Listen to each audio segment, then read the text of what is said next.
Welcome to this explainer. You know, what might look like a simple piece of poetry at first glance is actually a profound, incredibly detailed map of the ultimate journey of human development.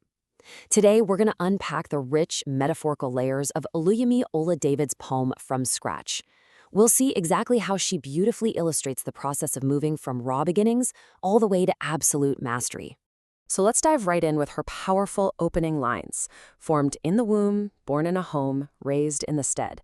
She grounds us immediately in the innocent origins of life, way before any of the real trials begin. She starts our journey in a place of complete protection and foundational development. And honestly, whether we're talking about a human life, launching a new business, or drafting a grand policy idea, she reminds us that everything complex and impactful starts in a quiet, nurturing environment, literally, from absolute scratch.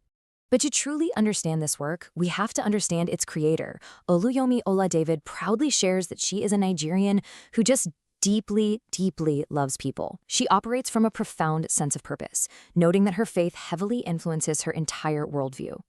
So she isn't just writing words to sound pretty, right? She's observing the human condition through a lens of deep empathy and a genuine desire to see people and systems truly transform. And to really grasp her poetry, we absolutely have to look at her professional life, because she's much more than a poet. Her day-to-day focus revolves around generating solutions, influencing policy, and providing strategic clarity for global transformation. When you know that she's a strategist and a policy influencer, you suddenly realize that From Scratch isn't just a poem. It's actually a real-world strategic framework. She's taking the massive, wildly complex concept of global and personal development and breaking it down into digestible, universal truths for us. Part 1. Origins. Formed from scratch. How does an idea actually start? Well, she maps out this foundational inception brilliantly, showing how a journey starts as a mere flash, evolves into a conscious thought, and finally manifests into reality through the word. Think about any major breakthrough you've ever had. It always begins as an intangible spark, doesn't it? By outlining this exact progression, flash, thought, word, she gives us complete clarity on how abstract inspiration takes its very first physical steps into the real world. It's just a beautifully structured view of creation. Which brings us to part 2, the crucible of growth. Because let's be real, development is rarely a comfortable, straight line. She brilliantly illustrates the duality of the human experience here, contrasting the comforting safety of a garden with the harsh, testing reality of wailing in the night. We all start in places of ease, being born in a home, blooming like lilies. But she understands that to achieve true transformation, we are inevitably plunged into being lost in the valley. We literally have to be ripped from our comfortable gardens and pushed into the unforgiving wild. She explicitly writes about being tried in the oven and sifting chaff in the tray. She's using these raw elements as metaphors for the painful but entirely necessary refining process. Think about it. An oven doesn't destroy the clay, it hardens it into something usable and enduring. And when she talks about sifting chaff, she is talking about the strategic elimination of our weaknesses. This is the crucible. It's intense, it's uncomfortable, but as she shows us, it is absolutely the only way to separate what is essential from what is useless. Moving right along to part 3, strategy, storms, and SWOT. Now, this poetic crucible doesn't just exist in a vacuum. It directly mirrors her professional worldview of strategy and analysis. The crucial point here is how we can view the poetic storms she describes through the lens of strategic problem solving, much like a classic SWOT analysis. Because she's a policy influencer who generates real solutions, she naturally evaluates life's journey through strengths, weaknesses, opportunities, and threats. Let's look at how her artistic words map perfectly onto this classic analytical business tool. When we map her words to this matrix, her poetic brilliance really shines as a structural tool. It's like a giant puzzle.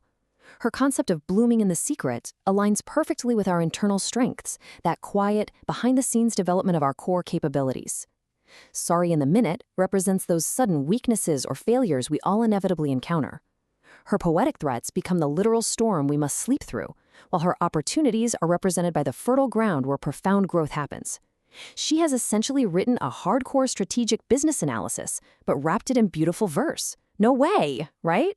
So let's put this all together into a roadmap of development and see how she builds a super clear 3-step journey. We're moving from innocent inception through intense refinement all the way to ultimate actualization. First, we have the womb. That's the safe starting line. Second, the oven and the mud, the messy burning process of being refined and tested by life. And finally, the stage and the throne. She teaches us a hard truth here. You cannot skip step 2. You can't go from the womb straight to the throne. The mud and the oven are strict prerequisites for leadership and success.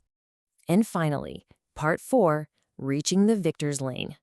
The final destination in her strategic poetry is all about moving past the struggle to find a place of lasting triumph, seen on the stage, seen on the throne, seen on the victor's lane.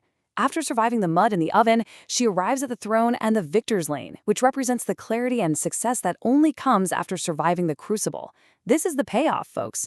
When she writes "seen on the victor's lane," she isn't talking about luck. She's talking about the calculated, hard-fought result of enduring the process. This is the transformation she advocates for in her professional life, realized perfectly in her art. The person on the stage is the exact same person who was formed from scratch, but they've allowed the journey to forge them into a victor. To wrap up this explainer, I want to leave you with this to ponder.